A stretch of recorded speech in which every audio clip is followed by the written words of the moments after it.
Alright, awesome. Stream is up. Go ahead and flip-flop these real quick.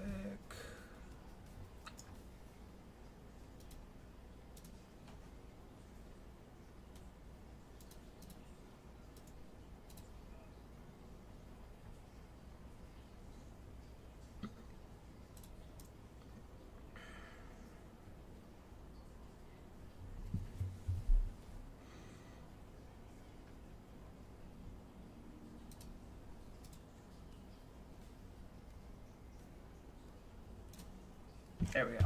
All right, awesome. So we have that. Beautiful. I need to exit out of this so I can see the stream chat.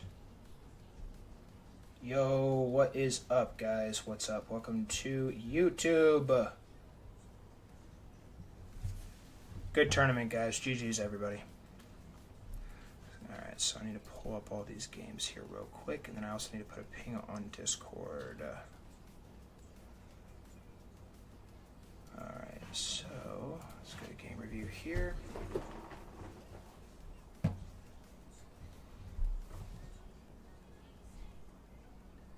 GG's chess leveling, a valiant effort from you. Jeez, Phoenix played a crazy game against you. There's only so much you can do against that. Phoenix playing was cracked. Alright, so pull up Katie real quick.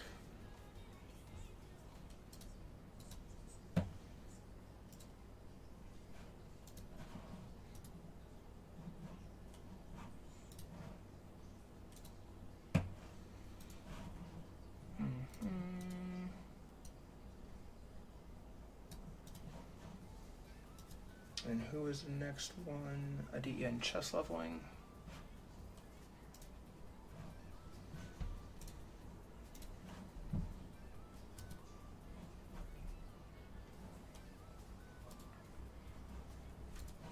Game review. And then next up, it's Mongo and Phoenix.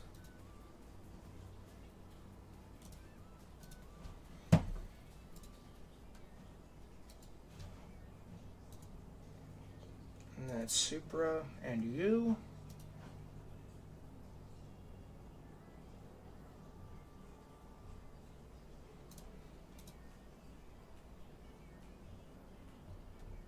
Geez, Supra took straight to bullet after that. Where is his game? There it is. Alright, so we got that one, and then there's one more game I'm missing. What game am I missing? Phoenix and you.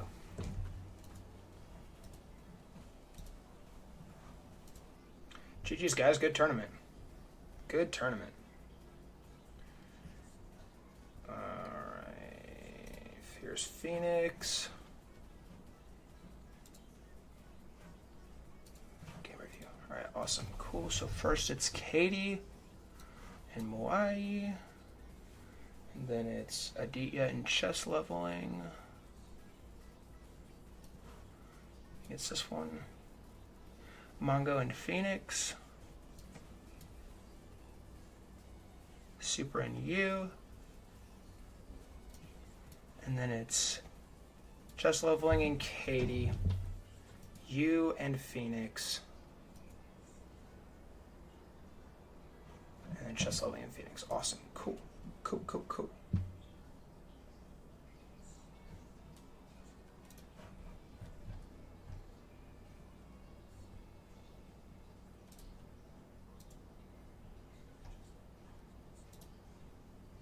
Nice. All right, cool.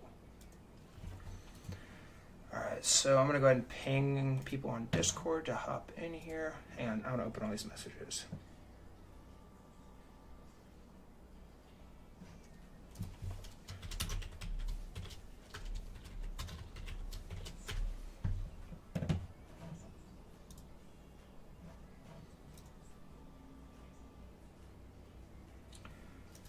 Awesome.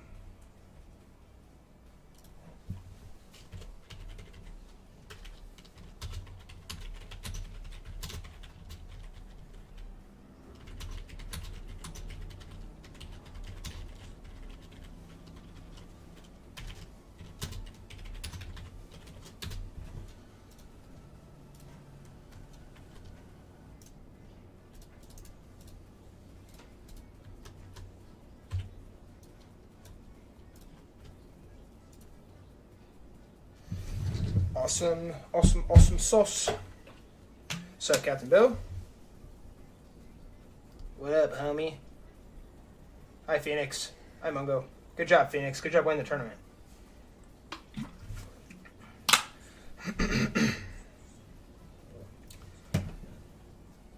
Alrighty, guys. Need to do two more things here.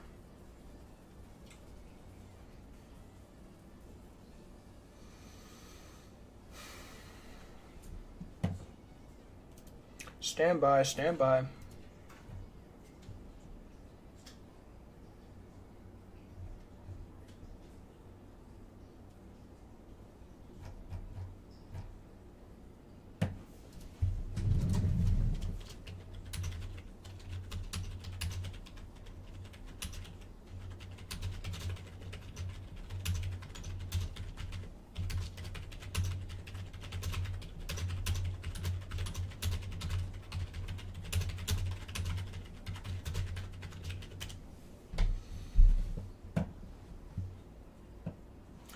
Yeah, that was a good tournament, guys. Phoenix, you played out of your mind in that final, by the way. You played a 90-something%.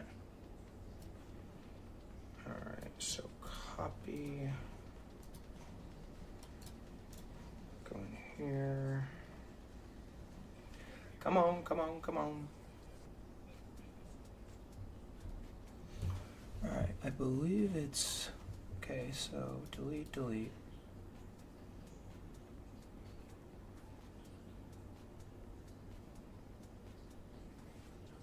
So it's the fourth one down.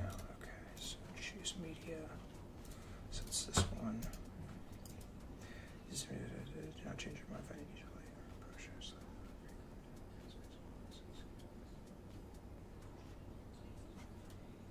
Awesome. Cool. Cool, cool, cool. Alrighty, guys.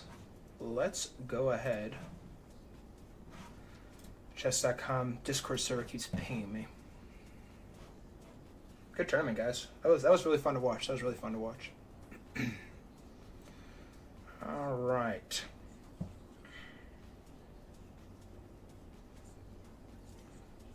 right. Everything is operational. Beautiful. All right. Let's get these reviews in and done. We're going to be reviewing all 7 chess games. And if you are unable to watch my review of your chess game on the live, feel free to watch the recording later. It will be up on my YouTube later. And I'm going to start putting thumbnails on all these, like basic thumbnails, so everybody can see the reviews. But, alright. So with that being said, guys, we are going to be reviewing the first game of the day, which is between Katie and Mwai. So I'm going to pull this up really quick to show you guys exactly how the game was according to chess.com. Katie played an 85% accurate game, and Mwai played a 61.9% accurate game. There were no blunders. Katie played like a 1350 and Mwai played like a 400. So let's see exactly what went down in this one. So, Katie opens the game up with e4. My response with e5, we get knight f3, knight c6, and a very basic opening here to start. Good job by Maui getting the knight in here to defend this pawn. Now, we see bishop over here to b5, and this is the Rui Lopez opening. The pawn now pushes here. Good stuff here from Mwai. We see d4 now, and we see takes, and then takes. And so this move is very important here. You need to probably slide your bishop up here to defend this knight, because if you do not do that, you are going to see takes, takes, takes, and it's going to be a check on the king and attack on the rook, and the position is going to crumble. But instead he plays a6. And we see takes here, which isn't the best move on the board, but honestly, I think that move's fine. I honestly think that move's fine. Because after the pawn takes here now, the bishop takes back here, bishop blocks, and then Katie is up a clean 3 pieces of material as it stands. And the game would continue with knight c3, defending that pawn. Good job from Mwai. Oh my goodness. Muaid. Dude, I'm so sorry. Now we see queen f3, followed by g6, pushing the pawn forward. And this completely and utterly hangs a knight here. But Katie does not in fact take the knight. She slides the bishop up to further the attack on the knight. The knight now slides back. And we see castles. Honestly, you probably could have just played here, straight up. No? That's bad? This takes, and the rook slides over. Okay. So maybe not that. Alright, so Hang on, I can hear myself on my second monitor. Stop talking to me. All right, anyways. We see castles here, and then we see the pawn push. And that is bad because that just straight up hangs a pawn, because after takes, now the rook's under fire. The rook does slide over. Good job from Maui. The knight now slides forward here to d5. Queen jumps forward to c6. Pawn pushes here to f4. Then we see bishop g7. And this move is bad for one reason and one reason only. It hangs checkmate on e7. And Katie does in fact find it and delivers checkmate on move 17 of this match. That is the first match. Next up we have Aditya and chess leveling. And we actually had a brilliant move in this game. One brilliant move played by chess leveling. No blunders. Chess leveling played like a 1300 and his opponent played like an 850. Both players had a very solid performance in this game, and I will give them both the benefit of the doubt. So, we're going to watch from Black's perspective this game. Yeah, Black's perspective this game. We watched from White's in the last one. So the game opens up here with e5, and then we see e5, followed by knight f3. And this right here is a king's pawn opening, king's knight variation. And ideally, you could probably play something like knight c6, defending this pawn. This pawn is completely and utterly hanging, though, as it currently stands. So you have to do something about that pawn. You could also go knight f6 here, too, because after takes, queen slides down. You probably slide your queen up here. And then there's lines here. This is the, if I'm not mistaken, this is the Petrovs. Yeah, Petrovs. And yeah, there's ideas here, right? But instead we see bishop c5. And for reasons I just explained, this hangs a pawn. But Chef Solving doesn't find it. He moves the bishop forward here to beat bishop c4. Then we see d6. Good job from Aditya. Now recognizing that there is a threat on that pawn, pushing the pawn forward to defend this pawn. Good stuff from him. And now we see the move d3. Then we see knight f6. Pawn pushing here. Honestly, I feel like a move like bishop g5 could have worked, because then you pin the pawn to the queen, which could be a little bit tricky here for white. But we see pushes here. And honestly, I see the vision on that move, stopping the bishop from getting here. So that does make sense. So the knight now moves forward here to c6, and then we see knight c3, followed by a6. And now that negates the bishop from getting here, and also the knight from getting here. So the pawn now strikes here, and actually that's a good move. I was really shocked by this move on the stream. But we see a4, followed by knight d4. We see takes, knight e2. And so from here, you can do a couple of things. You can slide the bishop all the way back to a7. You could also play bishop c5. Or, Engine says you can also play wait. Bishop a7, bishop b6, or bishop c5. Essentially, you need to keep this bishop on the board. But instead, we see a pawn push. And now this bishop falls off the board. Now it's a very, very, very powerful bishop, because the reason why this bishop was powerful is because if the bishop were to slide back here, instead of this move right here, let's say the bishop goes back here. Now if white castles, this bishop has a long-term snipe coming on this position. So an important note there. But instead we see here, and then white correctly takes the bishop here, removing the threat. And black also has damaged pawns here now. So black has to be very, very careful here, because this pawn is in no man's land as it stands. Yes, you can probably play a move like this pretty quickly, and there's other opportunities here to try and capitalize and get back in the game here, right? I shouldn't even say get back in the game. It's still a pretty even position. But after this, we see castles here from white, followed by queen e7 here, played by black. I genuinely think that black should have just gone ahead and castled here. Queen e7 doesn't really do much, because your queen is still kind of trapped. I guess I see the vision. Maybe you're trying to x-ray this pawn after pushing here, maybe. But we see that, and then the rook slides over, and that is why that move is tricky, because now that the rook slides over here, there's a massive x-ray vision coming down here. So ideally, you'd probably want to castle here. In this spot, you should probably castle, get out from under this pin.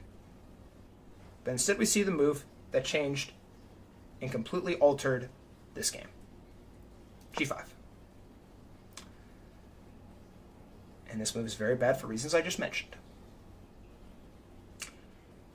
I could now play e5, and you would likely see takes, followed by pawn f4. And what's crazy about this is after this pawn takes, the bishop can actually take here. Because if this pawn takes, the queen's going to fall. So it's very, very tricky here. And a move like this is also good. Start attacking black's position, start attacking black's position, and start putting pressure on his very overextended pawns here. And in this spot, you could have put a move like c5.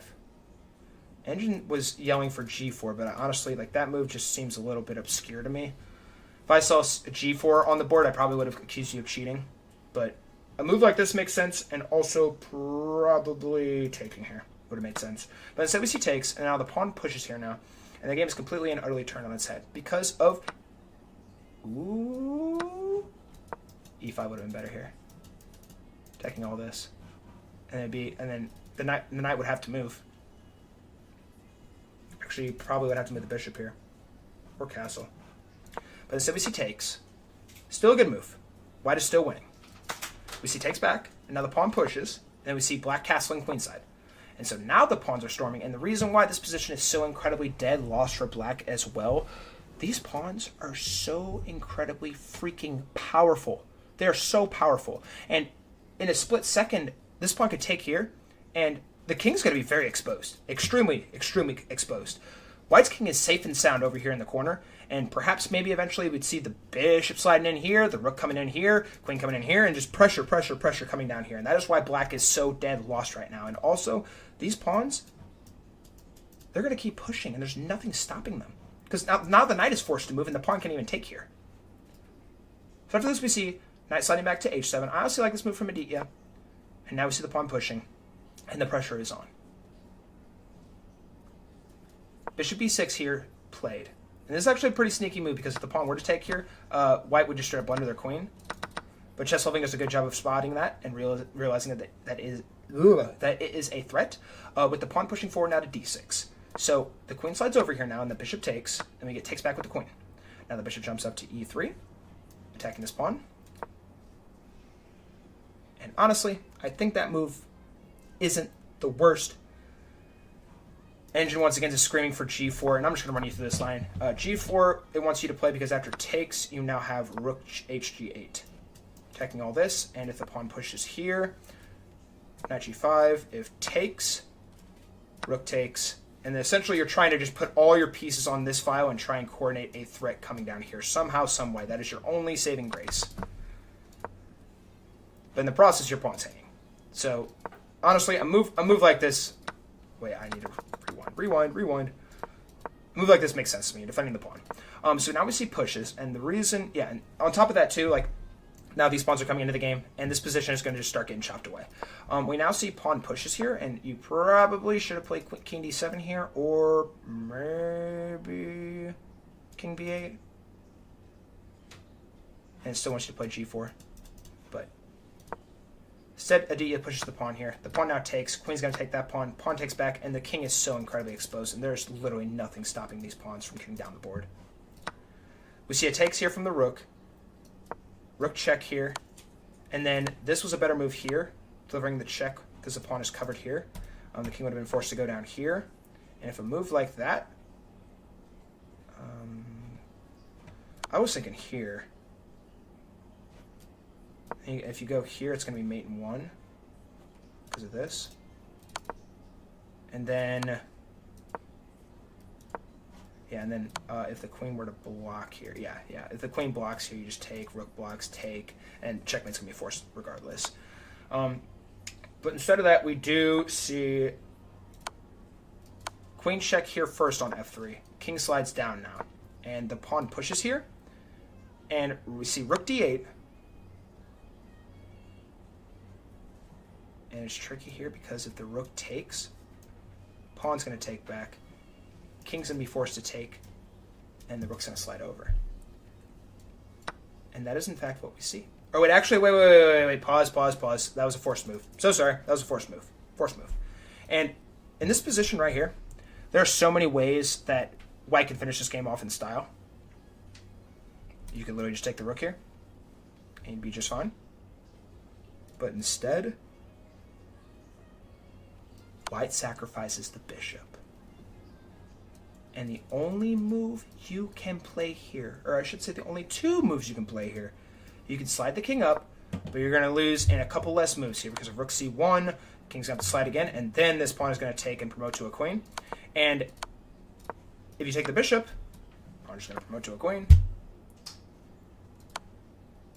We see king c7. We see rook check played. And then we see a promotion to the queen. King slides over. Queen jumps in with check. Rook jumps down to block. Check. This was mate in 1 here. Because that stops the king from... Oh, wait. Hang on. That stops the king from going here, but shortly after this. Queen d8. This was checkmate here. No, it wasn't. This was checkmate here. Same queen blocks, and then you take. And yeah, this game's basically over, though. But good technique here from Chess Leveling. He was a little bit lower on time, too. And also, this move right here was checkmate.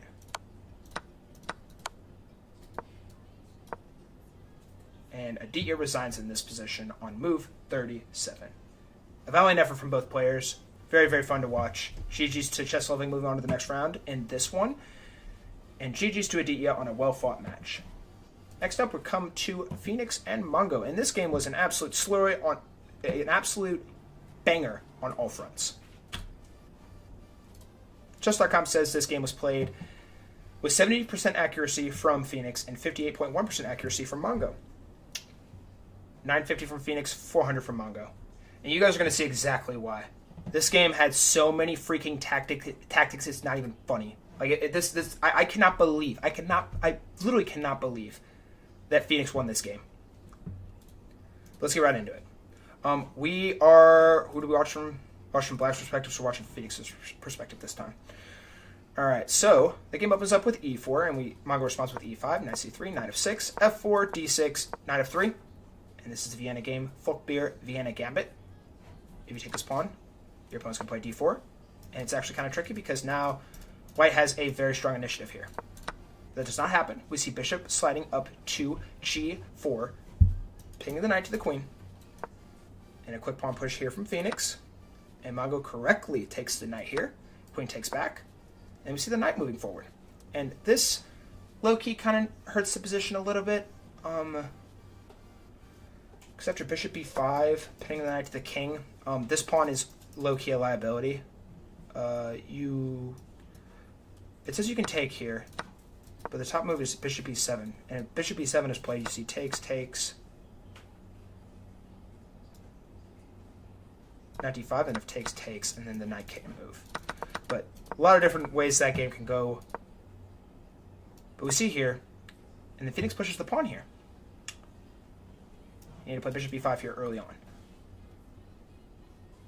And honestly, I don't really hate it that much. The engine hates this because of knight d4, which is in fact what Mongo finds. Because now, like I said on the stream, a knight that is on the 5th rank going forward for you, so in this case it would be Mongo, so we got 1, 2, 3, 4, 5.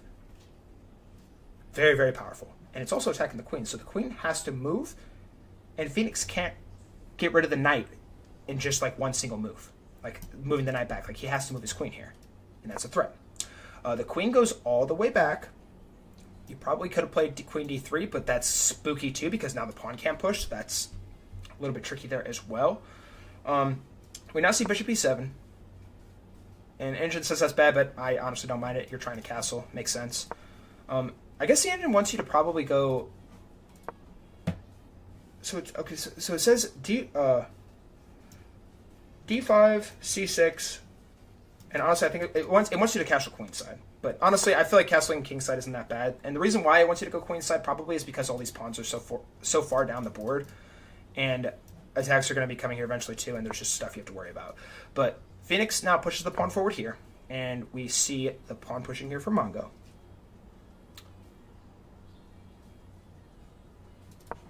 Apparently g6 was an option too. Bishop now slides up here to e3.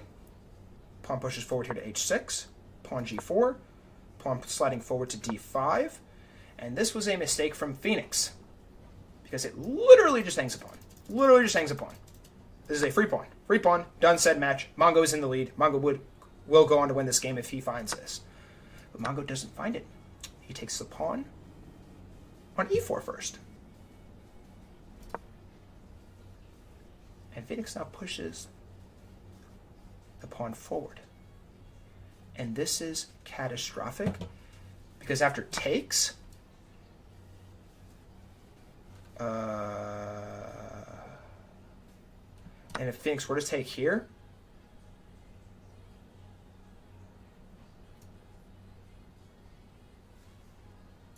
How does this work? Oh, knight f3 checks the pawn covers. Fork of the pieces. Now, if Phoenix were to play something like here instead, rook takes h4, takes, and now this pawn is very, very powerful. But essentially, there's a lot of different ways Mongo can go about this. So we see h takes here, and then the bishop takes, and Mongo has the entire world in front of him. The entire world in front of him. Knight f3 check, fork. In this game is completely over if Mongo can find this move. But due to it being a blitz game and it being a very, very tough game here, no, the queen doesn't apply here because the pawn's covering.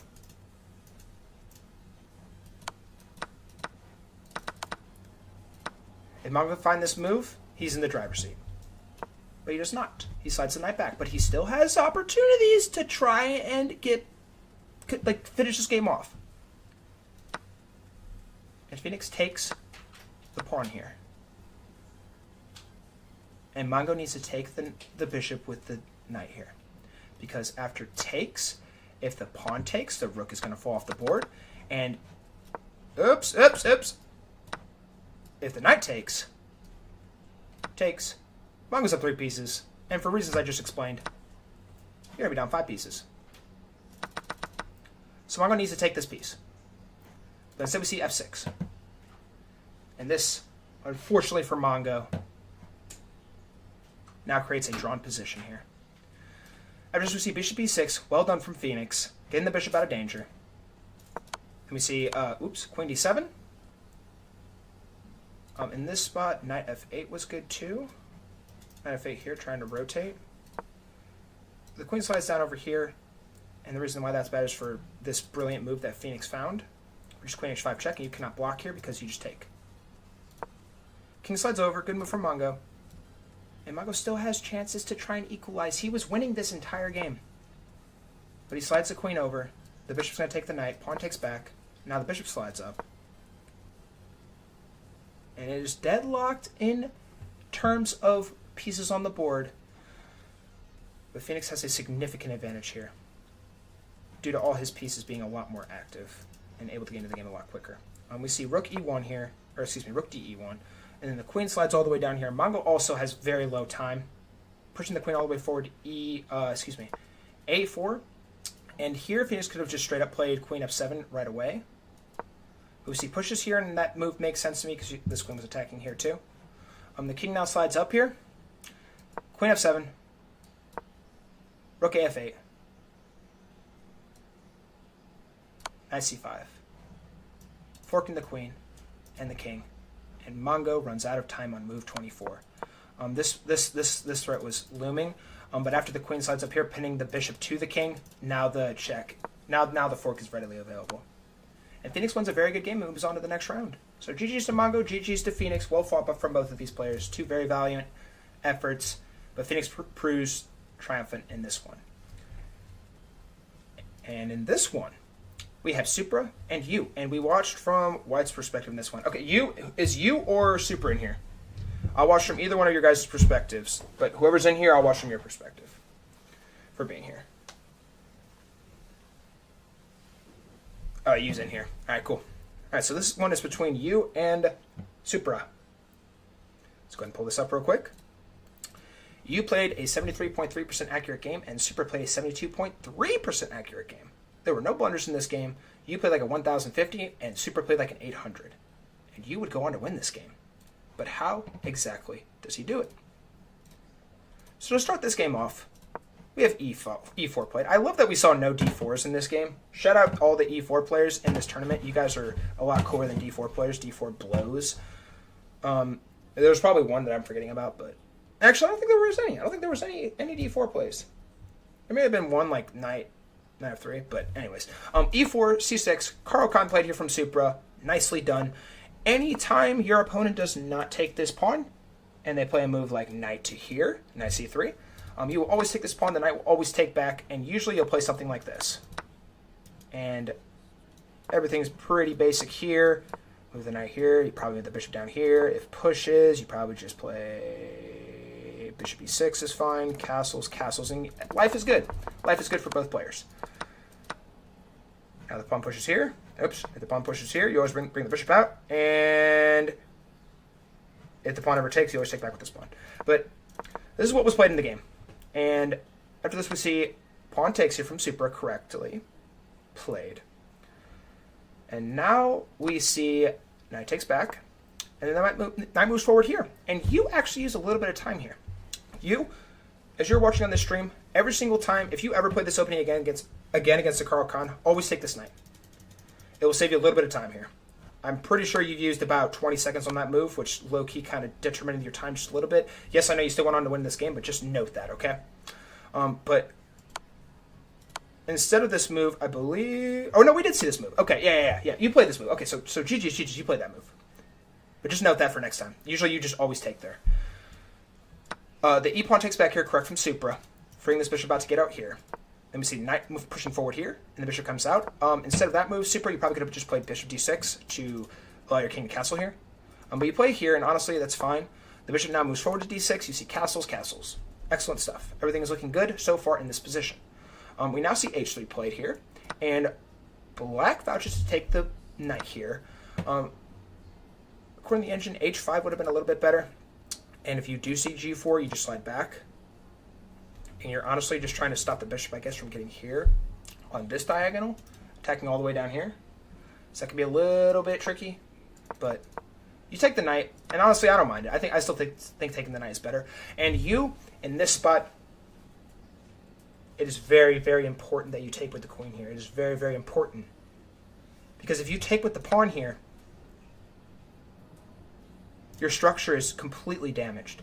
This pawn is isolated. These pawns are doubled. Whereas if you would have taken with the queen here, your structure is fully intact. And you have so many opportunities here to deplete Supra's position as the game goes on.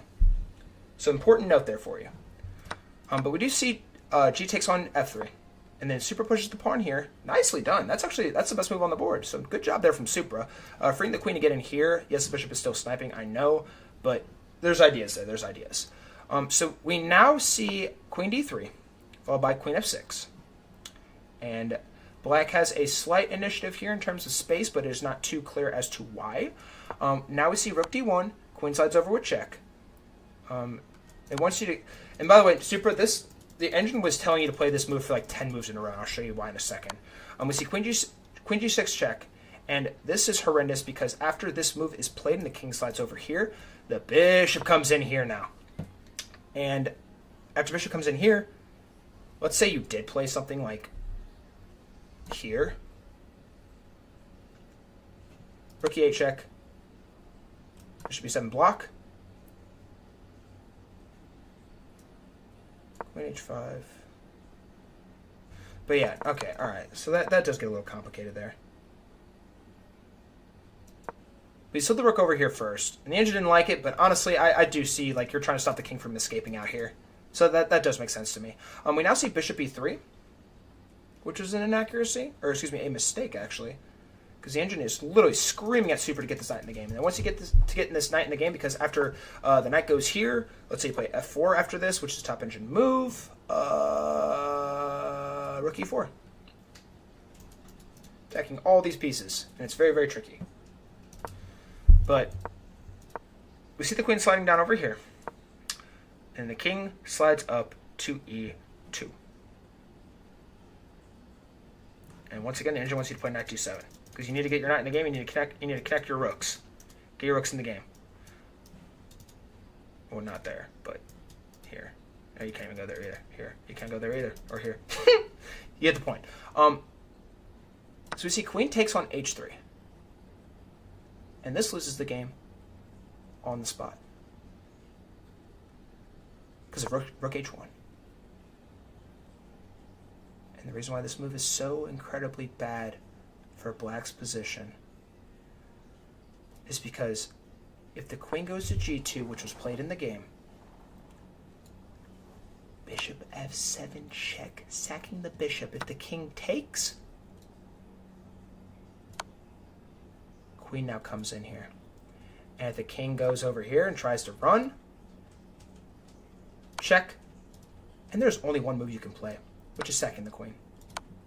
Crazy tactics here. Crazy, crazy tactics. Now, if you were to play a move like h2, which is actually the top move, rook ag1.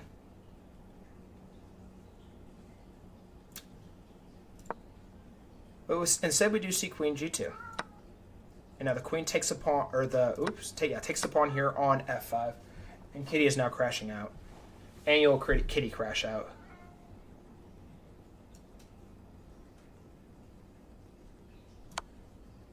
Rook takes on e2. Supra, a desperate attempt to try and save this position as best as he can.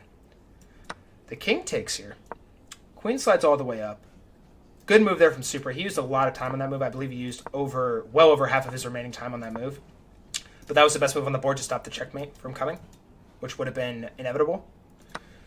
But the queen takes here, and now the pawn takes. And this pawn could not have taken here because it's pinned to the king. And if the rook slides over here, bishop slides up. You needed to go rook h3 instead for that exact reason. But we see here, bishop slides up, rook now slides down.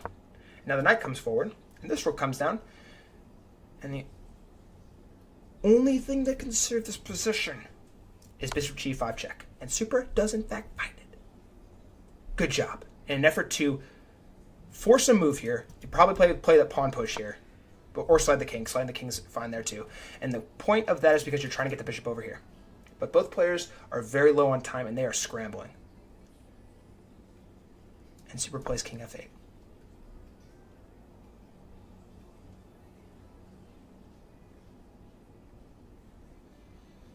And this loses everything because of rook h8 check. King is forced to slide up now, and this rook is off the board. And you against all odds. Go ahead and fast forward a couple of moves. It's basically just clean up here for you. Takes, takes, takes. Check. Pawn pushes. Well, good technique here from you. The knight is pinned to the king. Push the pawn forward, get more pieces off the board. We now see the bishop coming up, and honestly, you probably could have just taken the. You probably just could have taken the knight here on c5. But the king slides up now. Now the bishop comes down, trying to create a threat there. But the knight takes promptly. Pawn pushes forward. And Supra, with no pieces left on the board other than a bishop, hangs a bishop on a1. And you, with very, very good technique, he wants to win this game very soundly. No mistakes should be coming in this sort of spot. Check is delivered. And on move 56, you delivers checkmate with the rook to c1. Checkmate delivered on move 56. GG's to you. GG's to Supra. A very well hard-fought game from both of these two very strong players. Next. Oh my goodness, guys. Kitty. Shush. Why are you meowing? Alright, hang on, guys. I gotta call a timeout. Kitty is being bad. Kitty's hungry. I'm gonna feed Kitty. Hang on. Everybody stay right where you are. We have 3 more games to review. Psst.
I'm back.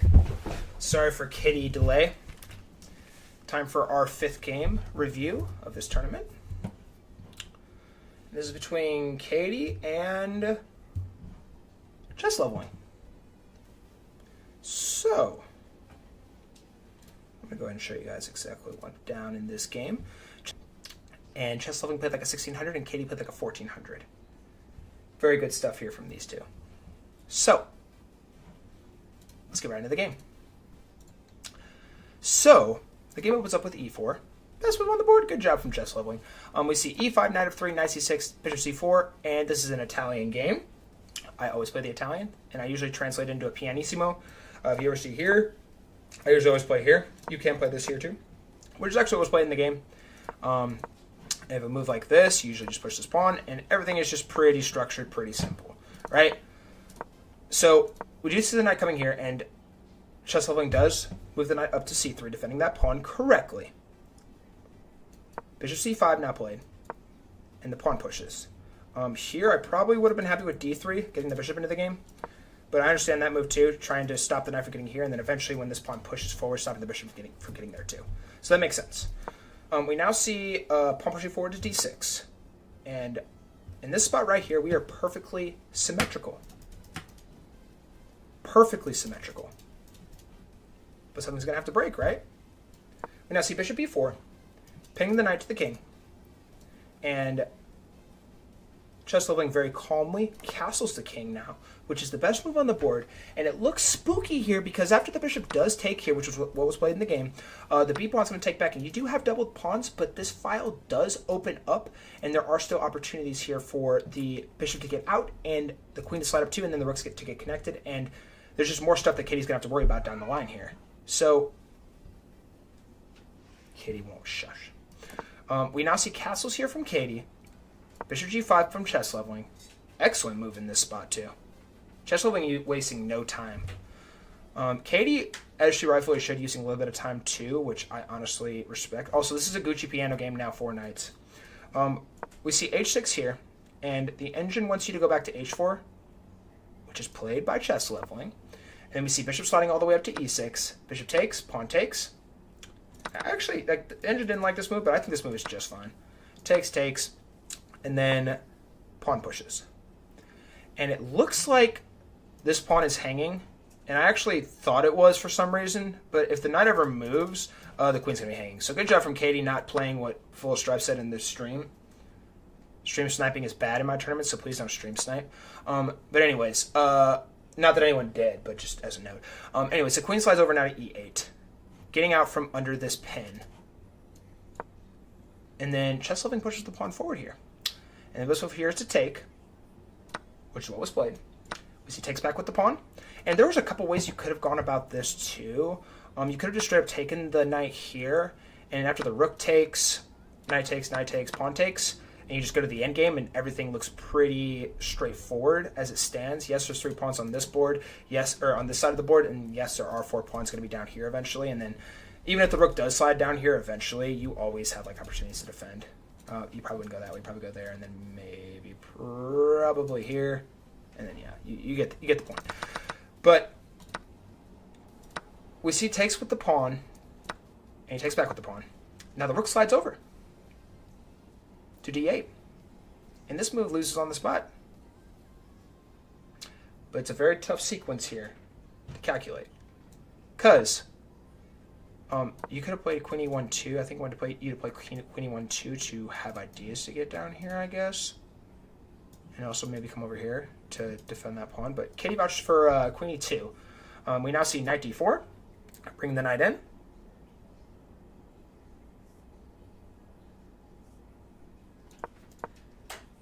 And also I want to note too, this move is bad. Yes, I know the queen has to move. But after the queen moves, the knight's being pinned to the rook. After the knight moves, the rook's going to fall. That's why that's bad.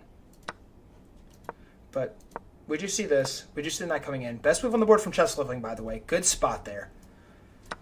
We see takes with the rook. And now what's tricky here is that if white takes this knight here, the rook can take the bishop over here on h4. And by the way, Katie now with 20 seconds on her clock, so it's a very, very tough position to calculate here. The rook takes here on h4, and then you probably see something like takes on g7, and you actually cannot take with the king here, or can you?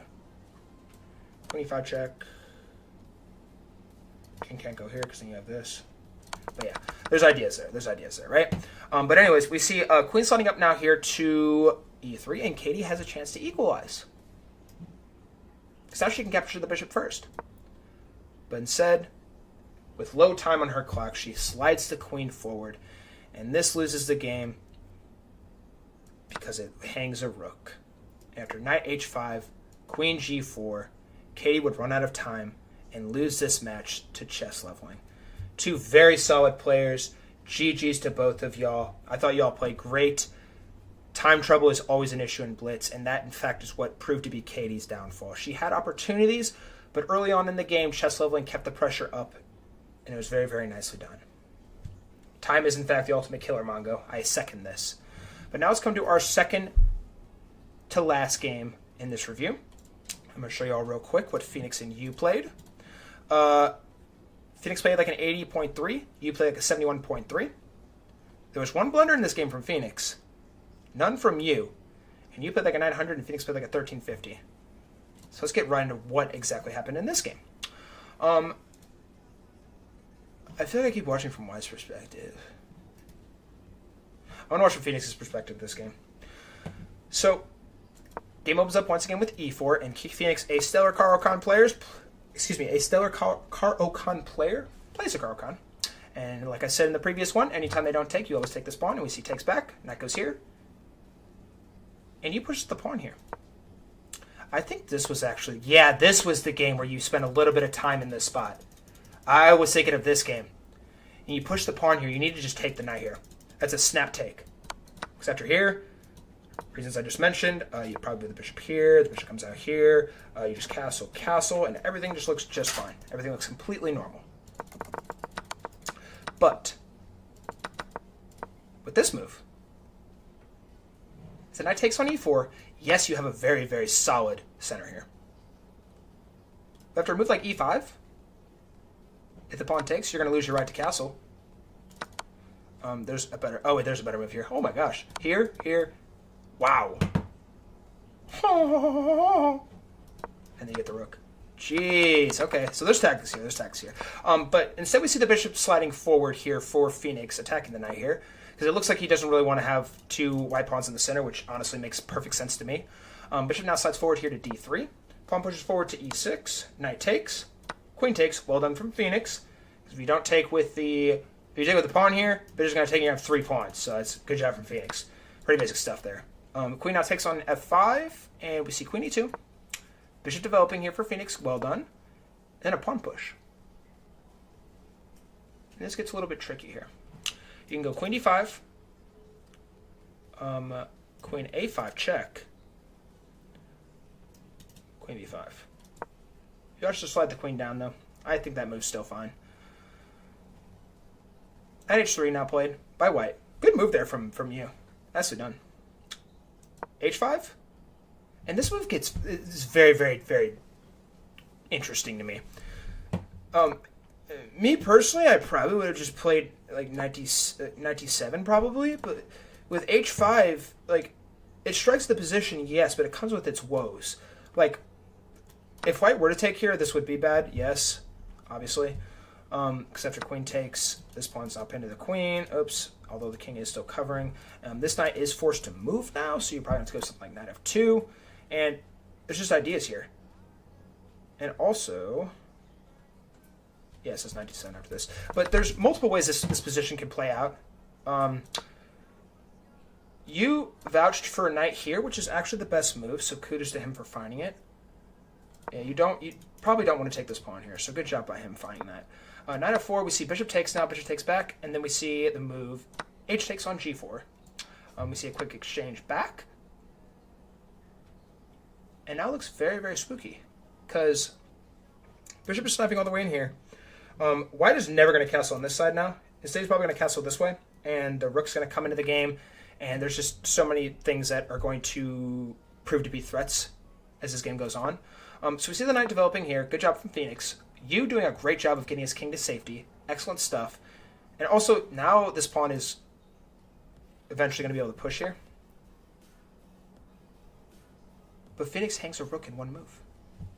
I'm assuming this was a mouse slip. I'm going to go ahead and assume this was a mouse slip. I'm not sure if he was trying to castle here. I mean, castling would have been... Yeah, castling would have been a little bit better. But yeah, that move just straight up hangs a rook. And Yu does a good job of spotting that, but he is down over a minute on the clock as it stands. So the queen now slides forward here for Yu. And in spots like this where the pressure is on, it is so easy to mess up positions like this. I can't even begin to tell you how many positions I have messed up. That was a mouse slip. Okay, that's what I thought. That's what I thought. After this, we see knight d7. I'm surprised this wasn't the best move. It wanted you to castle here, just get your king to safety. Yes, the pawns are going to be pushing down here too, but at this rate, you don't really have much you can do. But after knight d7, the queen can get in here, but that's not what was played. We saw queen a5 instead. This is good because of, like, there's nothing you can really do other than king e7, and this pawn is just going to fall. And Yu just has a quick job of cleanup here. But we see a pawn push here from Phoenix, and then Yu pushes the pawn here. And a check is granted here now for Phoenix. Great find here, by the way. By the way, if you take with this pawn, you're dead. You are completely dead as black because of rook he1 or rook de1 coming down here and attacking the king.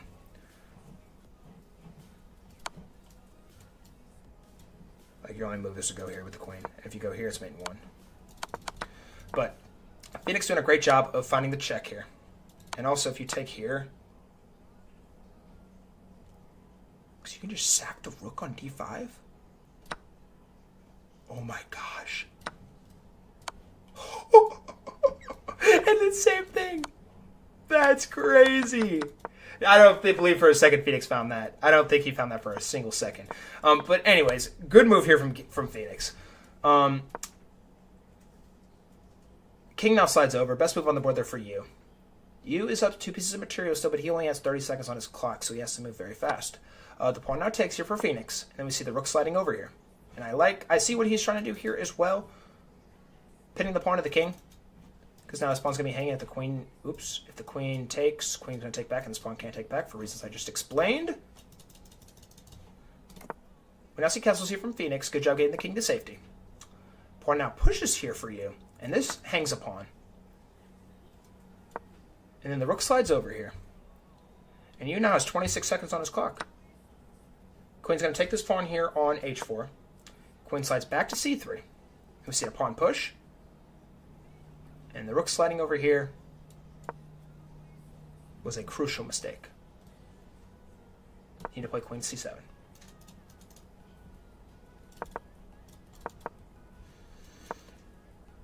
Phoenix slides his queen down. Queen f4 was the best way to go about that. But honestly, in a low time scramble, it's kind of tricky on how that goes about. Now we see the rook sliding over to attack the queen again. Queen slides over again. And now the queen comes over to try and create a mating threat, and Phoenix does a good job of pushing the pawn forward to negate that.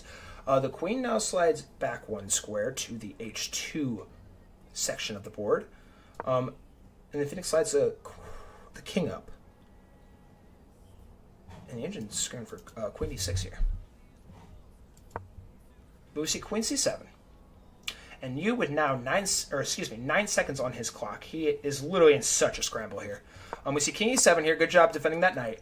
Pawn now pushes here for Yu, and Yu is literally just playing moves as quickly as he can at this spot. The queen slides over now, and white is still winning as it stands.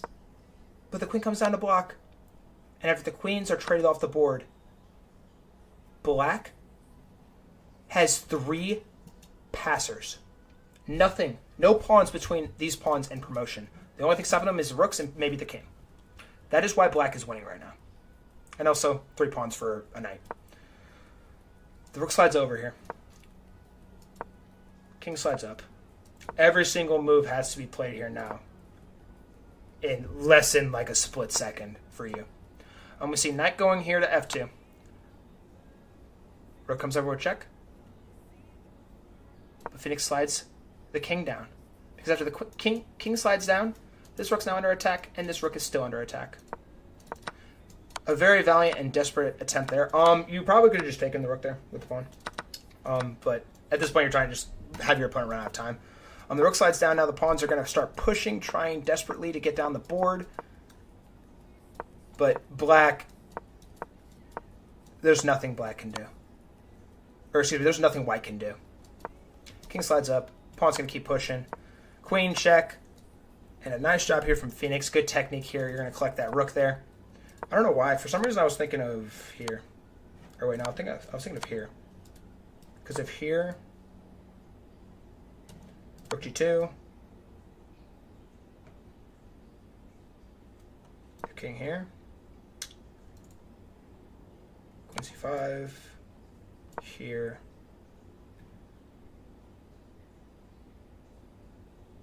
Queen c2. And then this is checkmate.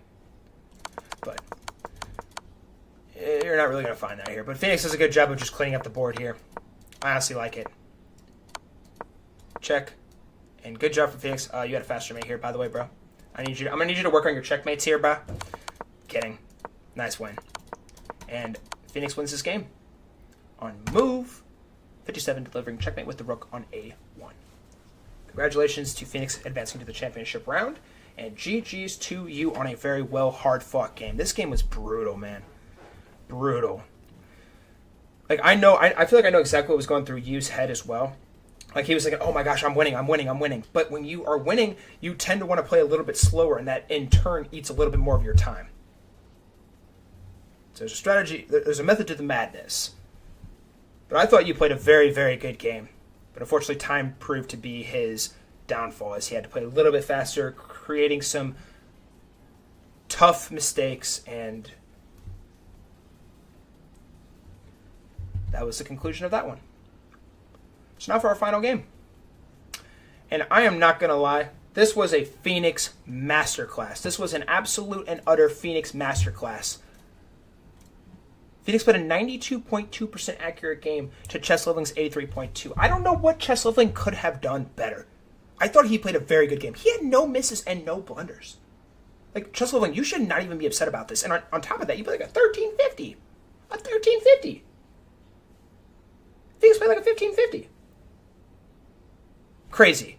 I'm watching from Chess Leveling's perspective this one, because I just watched from Phoenix's perspective. But with that being said, let's look exactly into what exactly transpired.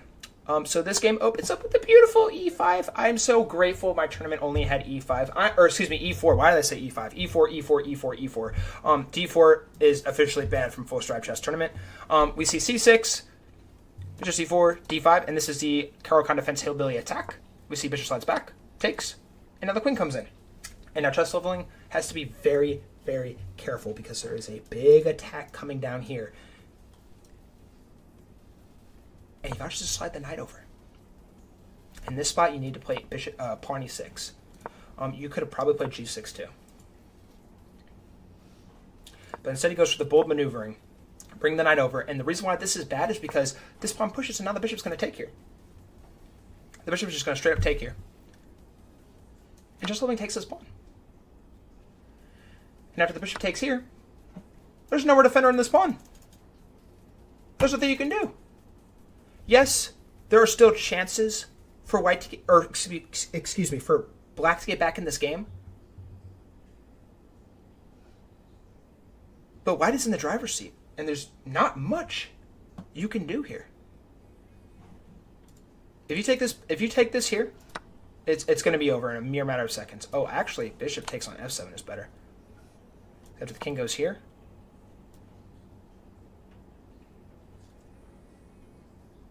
Queen e5. And your attempt is to try and get here. King's completely trapped. If you play something like this, it will be mate in a couple of moves, I believe. Check.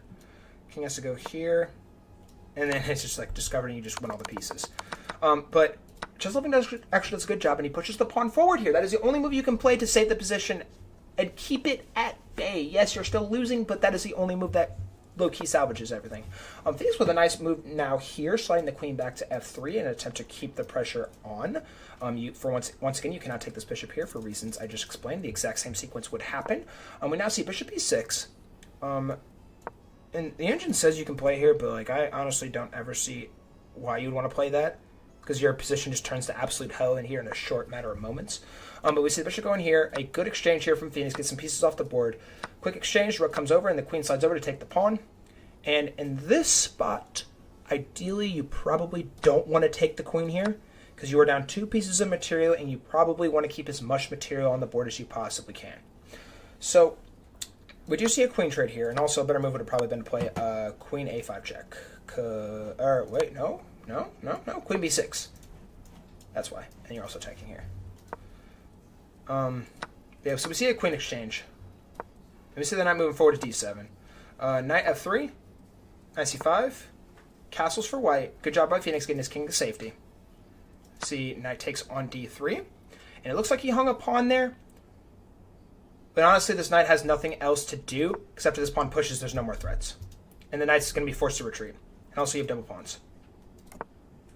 Black now castles here. Good move here from chess leveling. And now Phoenix develops the knight here. Very nicely done here. And Phoenix brings the rook over.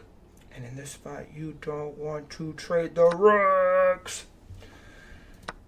But chess leveling vouches to trade the rooks here. And we see a pawn push here from chess leveling. Rook e1 now. Putting pressure on this pawn. The knight still covers here, but after a move like this knight won't be covering here anymore. You could probably play a move like that, but like let's say you play something like this. After takes, this pawn still falls. But yeah, chess leveling finds the best move, pushing the pawn forward. I think the only thing that chess leveling can really do in this spot is just try and like attack. We now see knight to e2. I wanted you to play king f1 there, but I don't know who in their right mind's finding that. And you now take the knight here. Okay, so one final time. When you are down material, please, all notes going forward for all chess games, all tournaments, if you are down material, 9 times out of 10, you probably don't want to trade. Because you're trading away one of your key attacking pieces to create counterplay and create havoc for your opponent. But you take here, and it's not the worst move on the board because you do still have a rook, but your chances are very limited now to get back in this one. A better move played here would have been king b7 to defend that pawn, but you saw the king up. And at this point, you're running a little low on time, and you're just trying to play fast. And I actually accidentally cut out of the stream here. And we saw, so this move happened, and then the rook came down here again. And once again, if this rook falls off the board, it's GG's. That is in fact what happens, because white is up 2 pieces of material and a knight. And all he has to do is start pushing P. Chess leveling with a very valiant effort. This way, you probably should have taken this way. I think that would have been the best way to try and calibrate. Oh, you should have gone b4. So g5. Oh my word. b3 takes, and then this pawn pushes? No? No? Yeah, the knight just gets back in time. Crazy. But you took this way. For some reason, I genuinely thought you should have taken the other way, because then you just keep this pawn going forward. But after this pawn pushes forward, this pawn pushes forward again, let's say takes, the knight just gets over here and there's nothing. Like the knight is completely stopping that. And if you go the other way, this pawn's just going to promote. You take with the knight. Stop the pawn from promoting. But you take that way, and the pawn starts pushing here. Another push, and a queen is on the board here for Phoenix. We see a check. Phoenix had a mate in 1 there, or a mate in 2 there. Check here, checkmate. Phoenix, you need to work on your checkmates, bro. Your checkmating technique is quite questionable, I must say. King slides over here now. Queen slides over here. We see takes the pawn. Discover check, queen check, king slides over, check, and mate. And Phoenix wins the Full Strive Chess Tournament in very convincing fashion. GG's to everybody who played. Hopefully you found these reviews helpful. These will be on my YouTube channel forever, so if you ever want to go back and look at your game and see what I had to say about them, be my guest. I mean, obviously if you have a diamond membership on chess.com, you can do that too, but let's be real, Full Strive review is the best review. But, guys, thank you for playing today. It's been so fun to host these tournaments for you guys, and I'm excited to post the broadcast for you all tomorrow to see what exactly happened in all, or see my reaction in all the games. So, with that being said, guys, that concludes our reviews. I'm going to go ahead and have to hop off here and start editing these videos.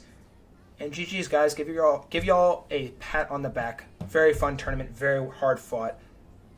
and I'm excited to see y'all in the next one. So with that being said, guys, I hope every single one of you has a wonderful rest of your day.